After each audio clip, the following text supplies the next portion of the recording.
Welcome back ناظرین آج کا ہمارا موضوع بڑا سینسٹیو موضوع ہے، بڑا حساس موضوع ہے، بڑا غور کرنے والا موضوع ہے، اور میری آپ سے گزارش ہوگی کہ جو علماء کرام علماء دین ہماری رہنمائی فرما رہے ہیں ذرا غور سے گوش گزار فرمائیں اس کو، اور کوشش کریں کہ جو یہ بتا رہے ہیں عالم دین ہماری رہنمائی کر رہے ہیں، ہم آنے والی زندگی کے اندر یا جو ابھی تک ہم سے گناہ سرزد ہو گئے ہیں اپنے والدین کی نافرمانی میں، ان کو ترک کریں، اور جو یہ والدین کی نافرمانی کے بارے میں بتایا گیا ہے اس کو ترک کر کے اپنے ماں باپ کی رضا اور خوشنودی کے لیے کام شروع کریں۔ علامہ صاحب، والدین کے حقوق میں سب سے بڑھ کر کس چیز کی اہمیت ہے، اور صحابہ اکرام کی مثالوں سے ذرا اس کی وضاحت کیجئے گا کہ والدین کے رتبے کو، مقام کو کس حد تک بلند رکھا گیا؟ جی، بسم اللہ الرحمن الرحیم۔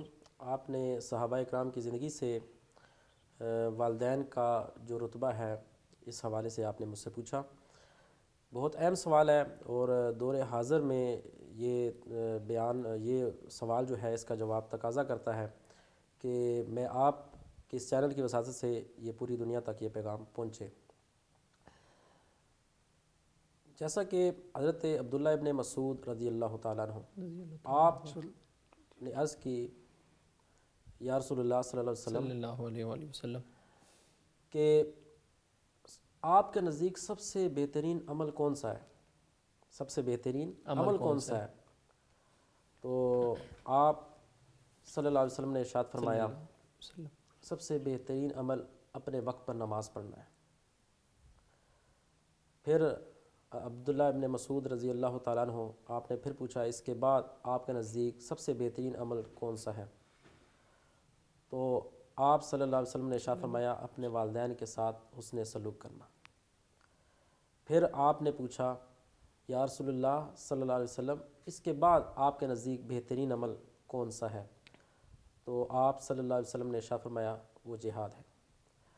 اب اس حدیث میں جو ترتیب ہے اعمال کے بہترین ہونے کی، وہ کیا ہے؟ سب سے پہلا عمل ہے وہ نماز، جو فرض نماز ہے اس کو اپنے وقت پر ادا کرنے کی اہمیت، اور دوسرا اس کے ساتھ جو متصل فرمایا وہ اپنے والدین کی فرما برداری ہے، اور یہ تیسرے مقام پر جو فرمایا بہترین عمل وہ جہاد ہے۔ یعنی جہاد سے بھی افضل ترین یا بہتر عمل جو ہے وہ سب سے پہلا جو عمل ہے وہ بہترین نبی کریم صلی اللہ علیہ وسلم کی بارگاہ میں وہ کون سا ہے؟ والدین کے ساتھ حسن سلوک اور ان کی فرما برداری۔ حضور نبی کریم صلی اللہ علیہ وسلم آپ اپنی والدہ کی وہ محبت نہ دیکھ سکے، 6 ماہ آپ زندہ رہیں، حیات مبارکہ رہیں آپ کی ظاہری زندگی میں، تو آپ یہ حسرت کیا کرتے تھے کہ کاش میری ماں اب زندہ ہوتی تو میں نماز پڑھ رہا ہوتا، اللہ کی بارگاہ میں کھڑا ہوتا، وہ اتنا کریم نبی، اور مجھے میری ماں پکارتی تو میں نماز توڑ کر اپنے ماں کی بات کو سنتا۔ یعنی یہ جو نماز کی بات ہوئی ہے یہ فرض نماز کی نہیں، یہ نفلی عبادت کی بات ہو رہی ہے۔ یعنی ماں باپ کی جو بات کو جو سننا ہے، نماز کتنا ایک بہترین عمل ہے، اللہ کی بارگاہ میں یعنی کھڑے ہونے کا مقام وہ نماز ہے۔ اس مقام میں کھڑا ہو بندہ، اور اگر والدہ بلائے تو سب سے پہلے نماز توڑو اور اپنی والدہ کی بات کو سنو۔ یہ اس آپ کی اس گفتگو سے، آپ کے اس فرمان سے یہ ہمیں ملتا ہے۔ اب اسی طرح ایک اور مقام پر آپ رضی اللہ تعالیٰ حضرت عبداللہ ابن عمر رضی اللہ تعالیٰ عنہ سے روایت ہے کہ، اور ایک حضرت ابو ہریرہ رضی اللہ تعالیٰ عنہ سے بھی کسی اور ذرائع سے یہ روایت ہے کہ 2 طرح کی روایات موجود ہیں کہ کسی صحابی رسول نے عرض کیا یا رسول اللہ مجھ پر سب سے زیادہ کس کا حق ہے؟ تو فرمایا تیری ماں کا۔ دوسرے مقام پر پھر پوچھا اس کے بعد مجھ پر کس کا حق ہے؟ کہا تیری ماں کا۔ تیسری مرتبہ پھر یہ سوال کیا کہ اس کے بعد مجھ پر کس کا حق ہے؟ تیری ماں کا۔ چوتھی مرتبہ اس کے بعد کہا کہ مجھ پر کس کا حق ہے؟ کہا تیرے باپ کا۔ پہلے جو 3 حق ہے وہ ماں کے ہیں، اور چوتھا حق باپ کو عطا کیا. کیوں کہ اولاد کی پرورش میں اس کو پروان چڑھانے تک سب سے زیادہ جو تکلیفیں برداشت کی ہیں وہ ایک ماں نے ہیں. اس لیے اللہ کے نبی نے اور دین محمدی صلی اللہ علیہ وسلم نے جو تین جو پہلے حق ہیں وہ ماں کو دیے اور چوتھا حق باپ کو دیا ہے. اور حقوق العباد میں پہلے تین حق ماں کے ہیں اور چوتھا جو حق ہے باپ کا ہے. اس کے بعد حقوق العباد میں بہن بھائی اس کے باقی رشتہ دار آ جاتے ہیں.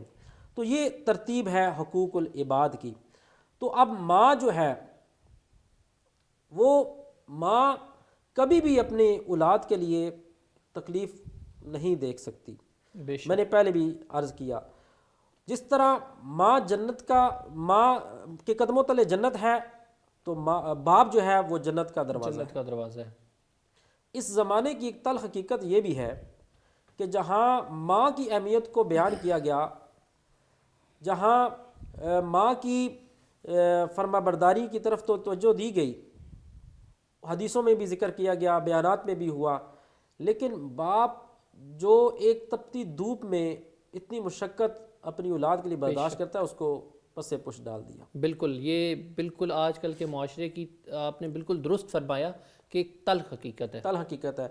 باپ کا بڑا رتبہ ہے، باپ جنت کا دروازہ ہے. اگر دیکھیں باپ کی نافرمانی کریں گے تو کیا آپ جنت میں داخل ہو سکتے ہیں؟ کبھی بھی نہیں. کبھی نہیں. جنت حاصل کر لی تو جنت کا دروازہ جو اگر دروازہ ہی نہیں کھلے گا تو اندر کیسے جائیں گے؟ تو آپ اندر کیسے جا سکتے ہیں؟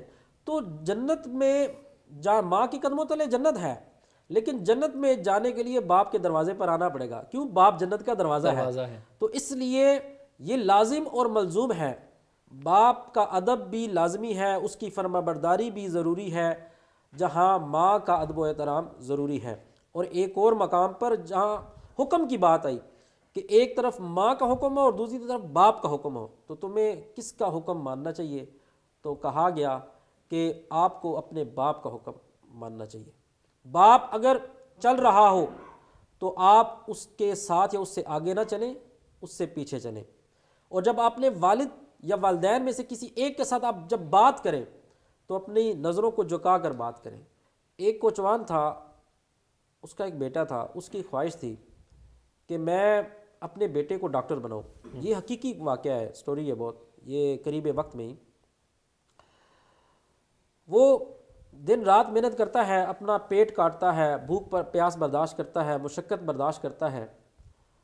تو ایک وقت آتا ہے کہ وہ اپنے بیٹے کو اس مقام پر دیکھتا ہے کہ اس کا بیٹا ڈاکٹر ہوتا ہے. اب جب وہ اس پوسٹ پر بیٹھ جاتا ہے اور وقت گزرتا جاتا ہے تو اس کے پاس مال و دولت آ جاتی ہے. اس نے کہا کہ اب مجھے کوچوان کا بیٹا کہتے ہیں تو مجھے آر محسوس ہوتی ہے، میں اس لیول پر چلا گیا ہوں. اب وہ بھول جاتا ہے کہ اس مقام پر پہنچانے پر جو کردار ہے وہ میرے ماں باپ کا ہی ہے، باپ کا ہی ہے. تو وہ کہتے ہیں کہ اپنے باپ سے کہتا ہے کہ بابا ہم یہاں نہیں رہنا چاہتے، میں اب اسلام آباد میں اس کو ہم گھر کو بھیج دیتے ہیں. تو ہم اسلام آباد شفٹ ہو جاتے ہیں. وہ اپنا ایک گھر لیتے ہیں، اسلام آباد میں شفٹ ہو جاتے ہیں. تو ایک گھروں میں عام روٹین جو جیسے چلتی ہے، گھر میں ملازم اس کے سرونٹ ہوتے ہیں، تو وہ ایک روٹین چل رہی تھی. ایک دن گیسٹ آ گئے تو جو ملازم تھا وہ چھٹی پر تھا. اب چائے دینے کے لیے نا مہمانوں کو کوئی بھی نہیں تھا. تو باپ نے کہا کہ میں نے ساری زندگی اپنے اس اولاد کے لیے کیا، تو نہیں ہے تو میں اپنے میرے بیٹے کے دوست آئے ہیں تو میں پیش کر دیتا ہوں. یہ بڑی تلخ حقیقت ہے، سننے کی بات ہے. جیسے ہی باپ وہ اپنے ایک انداز میں رہتے تھے، پرانے ایک انداز، انہوں نے اپنا ماضی نہیں بھولا. اس کے باپ نے اسی پراگندہ حالت میں وہ گیا اور پیش کر دی چائے.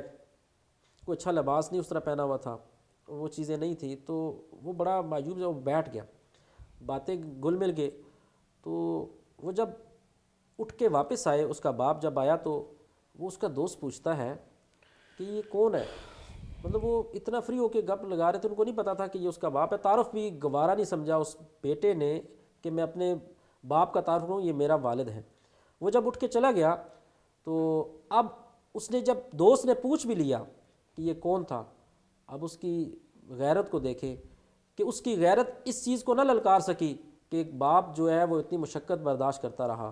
اتنی تکلیفیں کرتا رہا، اس مقام پر پہنچانے کا جو سب سے بڑا جو کردار ہے وہ میرے باپ کا ہے۔ بے شک بے شک۔ تو اب اس کی عزت پر داغ لگ رہا تھا، وہ یہ سمجھتا تھا، محسوس کرتا تھا کہ میں نے اگر اپنا باپ اس کے سامنے کہا کہ وہ کہیں گے کہ یہ تیرا باپ ہے اس حالت میں اور یہ چیز، تو یہ شرم آر محسوس ہو رہی تھی۔ اس نے کہا یہ گھر کا ملازم ہے، تو یہ جو بات سن لی اس باپ کے کانوں میں پڑی، اس باپ کے کانوں میں جب پڑی تو وہ چیخ اٹھا، اللہ کہا کہ اونچی آواز سے کہتا ہے افسوس بیٹا مجھے تم پر نہیں ہے، مجھے افسوس اپنی آپ پر ہے کہ کاش میں نے جہاں تمہیں ڈاکٹر بنایا کاش میں نے تمہیں دین کی تعلیم بھی دی ہوتی، تعلیم بھی دی ہوتی۔ جو دین اپنے ماں باپ کا ادب سکھاتا ہے۔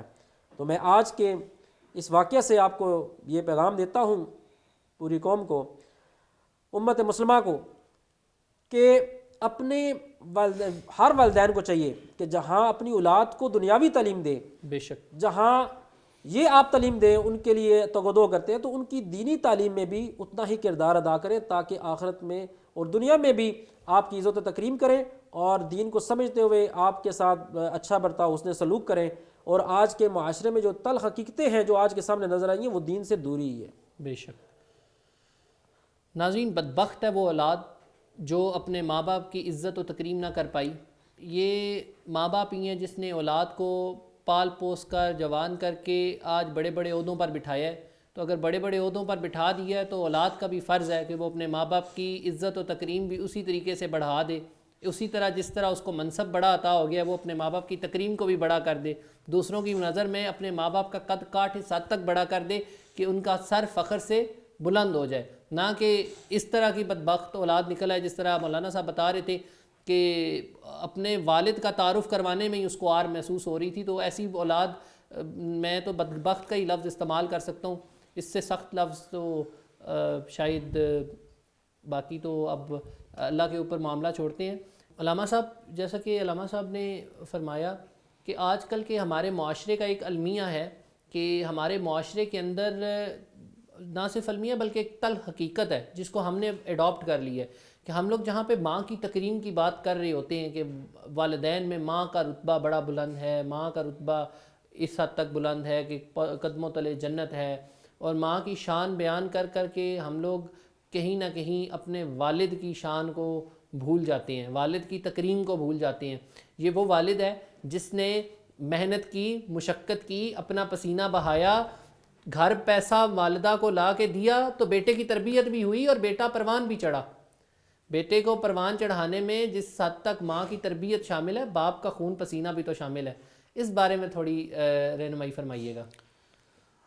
جی بالکل ایسا ہی ہے کہ جہاں والدین میں سے ماں کا جتنا حق ہے اتنا ہی حق جو ہے وہ باپ کا بھی ہے، کیونکہ حدیث مبارکہ میں والدہ کے حق پر زیادہ جو ہے وہ زور دیا گیا ہے، کیونکہ اس کی تکالیف اور خدمت اور تربیت بھی زیادہ ہے، لیکن باپ کا بھی بہت بڑا حق ہے، کیونکہ حدیث مبارکہ میں آتا ہے کہ اگر آپ کے دونوں والدین زندہ ہیں تو گویا کہ جو بندہ اپنے والدین کا فرما بردار ہوتا ہے اور اس حالت میں وہ صبح کرتا ہے تو اس کے لیے اگر اس کے والدین دونوں زندہ ہیں تو جنت کے 2 دروازے کھول دیے جاتے ہیں، سبحان اللہ، اور دونوں دروازوں سے ٹھنڈی اس کے لیے یعنی کامیابی کے لیے خوشیاں بھی آتی ہیں، دعائیں بھی آتی ہیں۔ اور اگر ان میں سے ایک اس کا والد چلا جاتا ہے دنیا سے یا والدہ چلی جاتی ہے تو اس کا ایک دروازہ بند ہو جاتا ہے۔ بے شک۔ تو جن کے والدین زندہ ہیں انہیں قدر کرنی چاہیے بھئی جنت کا دروازہ کھلا ہوا ہے، اور پھر جو بندہ جس کے والدین زندہ ہیں اگر وہ ان میں سے کسی ایک کی نافرمانی کرتا ہے تو اس کے لیے جہنم کا دروازہ کھول دیا جاتا ہے۔ اگر ایک زندہ ہے اس کے ساتھ وہ حسن سلوک نہیں کرتا تو اس کے لیے جہنم کا دروازہ کھول دیا جاتا ہے۔ تو اور باپ کا بہت بڑا حق ہے۔ اللہ کے نبی صلی اللہ علیہ وسلم کے دربار میں ایک شخص آتا ہے اور وہ اپنے باپ کی شکایت کرتا ہے، عرض کرتا ہے یا رسول اللہ صلی اللہ علیہ وسلم میں کماتا ہوں اور میرا باپ مجھ سے پوچھے بغیر خرچ کر دیتا ہے۔ اب دیکھیں نا، یہ آپ روزمرہ زندگی میں ہمارے یہ معاملات چل رہے ہیں، ہم سب اس میں شامل ہیں کہ ہمیں بڑا غصہ آتا ہے کہ ہمارے یعنی جو ہے نا ہم اگر کچھ تھوڑا بہت کما کے لائیں والدین کہیں خرچ کر دیں تو ہمیں بڑا غصہ آتا ہے۔ اس کے لیے یہ اللہ کے نبی صلی اللہ علیہ وسلم کا یہ واقعہ بڑا ہمارے لیے سبق آموز ہے کہ اس شخص نے یہ شکایت کی اپنے والدین کی، تو اللہ کے نبی صلی اللہ علیہ وسلم نے بلاوا بھیجا کہ جاؤ اس کے باپ کو بلا کر لاؤ۔ اب جب باپ کو پتہ چلا کہ میرے بیٹے نے دربار رسالت میں شکایت کی ہے اب وہ گھر سے جب چلا تو یقین مانے رونگٹے کھڑے ہو جاتے ہیں اس منظر کا اگر سوچا جائے. تو وہ باپ راستے میں آتے ہوئے نا بڑے سوچ رہا تھا کہ جب یہ پیدا ہوا تو میں نے اس کے لیے کیا کچھ نہیں کیا. ٹھنڈی جب راتیں ہوتی تھی تو جب یہ بیمار ہوتا تھا یہ میں جاگتا تھا اور اس کو سلانے کی کوشش کرتا تھا. میں خود دھوپ میں ہوتا تھا اس کو سائے میں رکھتا تھا. المختصر یعنی اس طرح ایک لمحہ جو ہے نا وہ سفر جو ہے نا اس کے اوپر لمحہ قصیدہ جو اس کے ذہن میں آ رہا تھا. بار بار وہ خیالات آ رہے تھے. وہ یہ سوچتا دربار رسالت میں جا کے پہنچ جاتا ہے. تو اللہ کے نبی صلی اللہ علیہ وسلم کی جب نظر اس شخص کے والد پر پڑتی ہے تو اللہ کے نبی صلی اللہ علیہ وسلم کیونکہ اللہ تبارک و تعالیٰ نے اپنے پیارے حبیب کو سارے جہاں کا علم عطا فرمایا ہے. بے شک. تو اللہ کے نبی صلی اللہ علیہ وسلم نے فرمایا کہ اس شخص کے والد کو اس بیٹے کے باپ کو یہ فرمایا کہ باقی باتیں بعد میں پہلے آپ کے دل میں جو کچھ آ رہا تھا وہ آپ بیان کریں. اب یقین مانیں کہ وہ حدیث مبارکہ کا مفہوم ہے کہ اس بیٹے کے باپ نے وہ منظر کھینچنا شروع کیا کہ میں یہ کچھ سوچ رہا تھا جب یہ چھوٹا پیدا ہوا. پھر اس کے بعد کی ساری اس کی زندگی کی یعنی وہ ان کی تلخیاں گرمیاں سردیاں وہ ساری جو ہے نا اس کے سامنے تھی. جب وہ یہ منظر بیان کر رہے تھے نا تو اچانک اس کی نظر جب اللہ کے نبی صلی اللہ علیہ وسلم کے چہرے پہ پڑی تو اللہ کے نبی صلی اللہ علیہ وسلم زاروں قطار رو رہے تھے.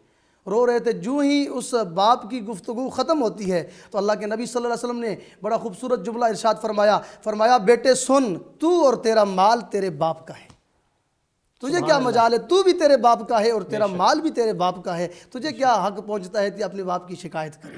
تو ہمارا جو مال ہے ہماری جو جان ہے وہ اپنے والدین کی ہوتی ہے. تو آپ اس موقع پہ جو ہے نا ہمیں یہ سوچنا چاہیے. میں اپنے سامعین سے بھی گزارش کروں گا کہ یہ مال یہ دنیا کی لذات یہ دنیا کی خواہشات یہ آنے جانے والی چیزیں ہیں. ماں اور باپ وہ عظیم نعمت ہے کہ اگر جن کو راضی کر لیا تو ہم اس جہاں میں بھی کامیاب ہیں. کیونکہ ہر بندہ یہ چاہتا ہے کہ میرے پاس مال زیادہ ہو. بے شک. وہ اس کے لیے کوشش کرتا ہے مختلف ذرائع استعمال کرتا ہے طرح کی. تو اللہ کے نبی صلی اللہ علیہ وسلم نے واضح طور پر حل فرما دیا کہ جو بندہ چاہتا ہے کہ میرے رزق میں کشادگی ہو میرے رزق میں وسعت ہو میرا رزق میرا مال بڑھے اسے چاہیے کہ وہ اپنے والدین پر خرچ کرے اپنے والدین پر. اور یہ اولاد کے حقوق میں سے ہے کہ والدین کو اگر کوئی چیز پسند ہے تو اولاد کو چاہیے اس میں بخیلی نہیں کرنی چاہیے بلکہ وسعت قلبی سے اس چیز کو پیش کرنا چاہیے اور اولاد کے اوپر خرچ کرنا چاہیے. اور اولاد کا اور والدین کا جو حسن سلوک ہے نا وہ اس دنیا سے وصال کے بعد بھی اگر والدین کے ساتھ حسن سلوک کیا ہے نا اس کا فیض ان کے دنیا سے جانے کے بعد بھی ملتا رہتا ہے. اور پھر اگر والدہ کی آپ قدر کریں گے وہ مشہور واقعہ کہ حضرت موسیٰ علیہ السلام نے عرض کی یا اللہ جنت میں میرا ساتھی کون ہوگا. تو اللہ نے فرمایا کہ موسیٰ کیونکہ موسیٰ علیہ السلام کلیم اللہ تھے جب چاہتے جہاں سے چاہتے اللہ سے ہم کلام ہو جاتے تھے کہ جنت میں میرا ساتھی کون ہوگا. تو اللہ تبارک و تعالیٰ نے فرمایا موسیٰ جنت میں تیرا ساتھی جو ہے نا وہ گوشت والا ہوگا یعنی فلاں جگہ پہ جو گوشت بیچنے والا ہے وہ ہوگا. تو حضرت موسیٰ علیہ السلام اس تلاش میں نکل گئے. چلتے دیکھا ایک کسائی ہے اور وہ بازار میں جو ہے نا گوشت کاٹ رہا ہے. تو موسیٰ علیہ السلام اس کے پاس ٹھہر گئے. پورا دن دیکھا اس نے گوشت کاٹا. شام کو نا اس نے صاف ستھرا گوشت نرم گوشت اٹھایا اور وہ گھر چلا جاتا ہے. موسیٰ علیہ السلام اس کے پیچھے چلے جاتے ہیں. گھر میں جا کر سب سے پہلے وہ اس گوشت کو پکاتا ہے اور گوشت پکانے کے بعد اس کے یعنی چارپائی پر ایک بڑھیا بیٹھی ہے کیونکہ وہ جو اس کی والدہ تھی تو سب سے پہلے اس والدہ کے ہاتھ دھلاتا ہے.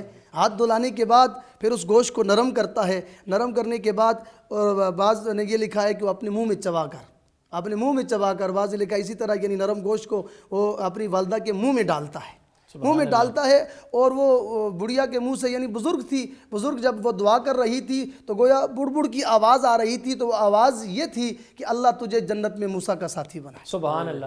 اللہ تجھے جنت میں موسیٰ کا ساتھی بنائے. تو اندازہ کریں ہے کسائی ہے رزق حلال کو مارا ہے لیکن اپنی ماں کو راضی رکھا ہوا ہے اور اس کا مقام یہ ہے کہ انبیاء کے ساتھ جو ہے نا اس کا حشر ہو رہا ہے اور انبیاء کے ساتھ اس کو عزت و اکرام مل رہی ہے. پتہ چلا جو بندہ چاہتا ہے مجھے دنیا میں عزت ملے مجھے آخرت میں عزت ملے مجھے مقام ملے مجھے جو ہے نا وہ بلندی ملے مجھے اللہ کے ہاں میں سرخرو ہوں تو اسے چاہیے کہ وہ اپنے والدین کو راضی رکھے. اور والدین کے آداب یہ ہیں جیسے کہ علامہ صاحب نے بیان کیا والدین سے آگے نہیں چلنا چاہیے اور والدین سے پہلے بیٹھنا بھی نہیں چاہیے اور والدین کا نام لے کے پکارنا نہیں چاہیے اور والدین کو گالی بھی نہیں دینی چاہیے. اللہ کے نبی نے فرمایا کہ تم اپنے ماں باپ کو گالی نہ دو صحابہ کرام نے عرض کیا کہ یا رسول اللہ ایسا کوئی شخص بھی ہے جو اپنے ماں باپ کو گالی دے؟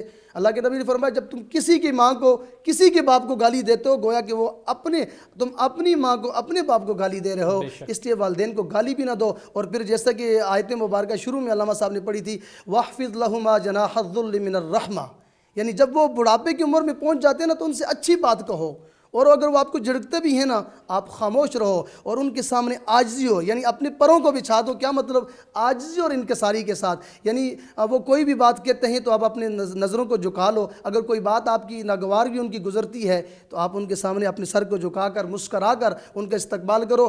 جو والدین اپنی ساری چیزوں سے ٹائم نکال کر بچپن میں اپنا سارا ٹائم آپ کو دیتے تھے، آج جب وہ اس طلب میں ہوتے ہیں کہ میرے ساتھ میرا بیٹا بیٹھے کچھ باتیں کرے کچھ سنائے تو ہمارے پاس وقت ہی نہیں ہوتا۔ ہماری اس دنیا کی یعنی اتنی مصروفیات سے ہمارے پاس وقت ہی نہیں ہے کہ ہم اپنے والدین کو ٹائم دے سکیں۔ تو میں یہی پیغام دوں گا اپنے سامعین سے کہ خدا را جن کے والدین زندہ ہیں ان اس عظیم نعمت کو سمجھو، جانو، ان کی قدر کرو اور ان کو راضی کرو۔ ان کو آپ نے راضی کر لیا گویا کہ آپ نے اللہ کو راضی کر لیا۔ بے شک ایسا ہی ہے۔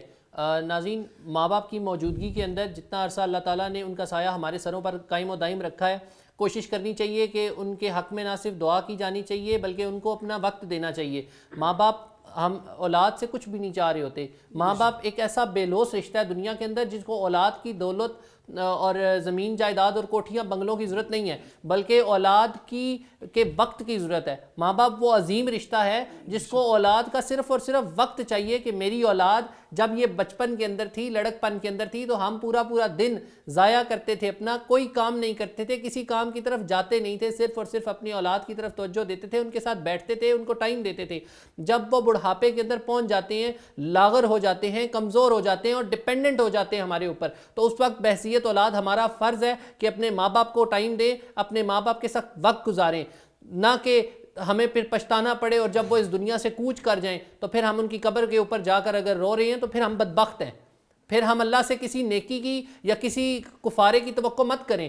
اگر ہم نے اپنے ماں باپ کو دونوں میں سے کسی ایک کو پایا یا دونوں کو پایا، جس طرح جناب مولانا صاحب نے ہماری رہنمائی فرمائی کہ نبی آخر الزمان جناب حضرت محمد صلی اللہ علیہ وسلم نے فرمایا کہ ماں باپ دونوں میں سے کسی ایک کو پایا اور اپنی بخشش نہ کروا سکا، ان کی خدمت نہ کر سکا، اگر ہم ان کی موجودگی میں ان کی خدمت نہ کر سکیں اور جب وہ اس دنیا فانی سے کوچ کر جائیں تو پھر ان کی قبر پہ اوپر جا کر یا ان کی غیر موجودگی میں رونے کا کوئی فائدہ نہیں، پھر نہ تو وہ آپ کی بخشش کر سکتے ہیں اور نہ آپ اپنی بخشش کروا سکتے ہیں۔ ماں باپ اگر آپ سے راضی نہیں ہے تو آپ کا رب آپ سے راضی نہیں ہے، ماں باپ کی رضا میں رب کی رضا ہے۔ تو اگر آپ رب باری تعالیٰ کو راضی کرنا چاہتے ہیں، اگر آپ خوشنودی چاہتے ہیں، دنیا میں اور آخرت میں کامیابی چاہتے ہیں، تو اس کا واحد حل یہی ہے کہ آپ اپنے ماں باپ کی نہ صرف دعائیں لیں، ماں باپ کی خدمت کریں بلکہ اپنے ماں باپ کی اطاعت کر کے ان کو راضی کریں۔ جب آپ کے اوپر آپ کے ماں باپ راضی ہو گئے، ان کے منہ سے یہ کلمات نکل آئے کہ بیٹا میں تیرے اوپر خوش ہوں، تو یقین کریں کہ رب باری تعالیٰ بھی آپ کے اوپر